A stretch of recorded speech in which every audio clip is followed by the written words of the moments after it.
আসসালামু আলাইকুম। আমি শাপলা শাপলা কিচেন অ্যান্ড ব্লগ থেকে নতুন একটি রেসিপি নিয়ে চলে এসেছি বরাবরের মতো। আশা করছি আজকের রেসিপিটি ভালো লাগবে আপনাদের। ভালো লাগলে প্লিজ ভিডিওতে একটি লাইক দিয়ে ভিডিওটি দেখা কন্টিনিউ করবেন। তো দেখতেই পাচ্ছেন আমি এখানে এক বাটি রসগোল্লা নিয়ে নিয়েছি, আর এই রসগোল্লা দিয়েই আজকে পুডিংটা বানাবো।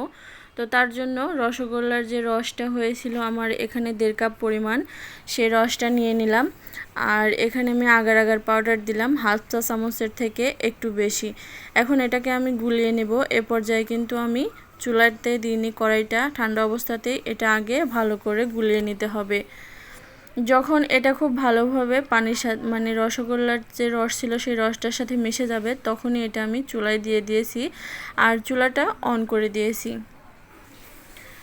দেখুন এটা বলক চলে এসেছে, আর এটা বলক চলে আসার পরে 1 থেকে 1.5 মিনিট রান্না করলেই কিন্তু এটা হয়ে যাবে। এটা বেশিক্ষণ জ্বালাতে হয় না, বেশিক্ষণ জ্বালালে অনেকটা শক্ত হয়ে যাবে, তাই 1 থেকে 1.5 মিনিট এটাকে রান্না করে নেবেন।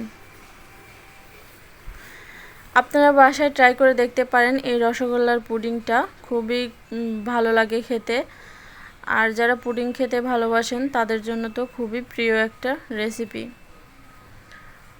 তো এইভাবে বলক চলে এসেছে।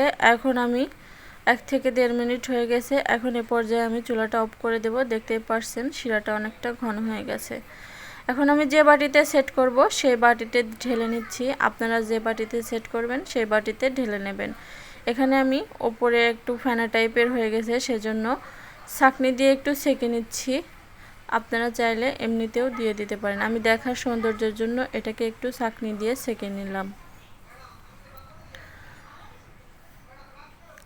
এখন বাকি যে রসগোল্লাটা ছিল সেই রসগোল্লাটা আমি এখানে দিয়ে দেব।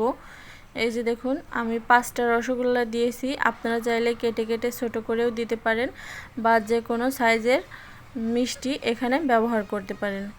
আমি 5টা রসগোল্লা 5 সাইডে দিয়ে দিলাম। এখন এটাকে ঠান্ডা হওয়ার জন্য অপেক্ষা করতে হবে। এটা কিন্তু নর্মাল ফ্রিজে রাখা বা ডিপ ফ্রিজে রাখার কোনো প্রয়োজন নেই। এমনিতেই আধা ঘন্টা 45 মিনিটে খুব ভালোভাবে ঠান্ডা হয়ে গেলেই এটা সেট হয়ে যাবে। তো এটাকে এখন এভাবেই রেখে দিচ্ছি ঠান্ডা হওয়া পর্যন্ত। ফিরে আসছি ঠান্ডা হওয়ার পরে। তো এই যে দেখুন আমার রসগোল্লার পুডিংটা একদম রেডি হয়ে গেছে। এখন রসগোল্লার পুডিংটা বসে গেছে। আমি এখন মোল্ড আউট করে নেব। তো তার জন্য এখানে একটা প্লেট নাইফ দিয়ে চারদিক থেকে একটু ছাড়িয়ে নিচ্ছি, তাহলে এটা মানে মোল্ড আউট করতে সুবিধা হবে। এটা কিন্তু খুব সহজেই মোল্ড আউট হয়ে যায়। আর তার জন্য এখানে একটা প্লেট নিয়ে নিয়েছি, আর এটার পর বাটিটা উপর করে 20 থেকে 30 সেকেন্ড রেখে দিলেই এটা এমনিতেই নিচে চলে আসবে। এই যে দেখুন আমার পুডিংটা রেডি হয়ে গেছে। এখন এটা কিন্তু আপনারা কেটে সার্ভ করতে পারেন। দেখতেই পারছেন কতটা পারফেক্ট হয়েছে। আশা করছি আমার এই আজকের রেসিপিটা আপনাদের খুবই ভালো লাগবে। ভালো লাগলে প্লিজ লাইক, কমেন্ট এবং শেয়ার করে দেবেন।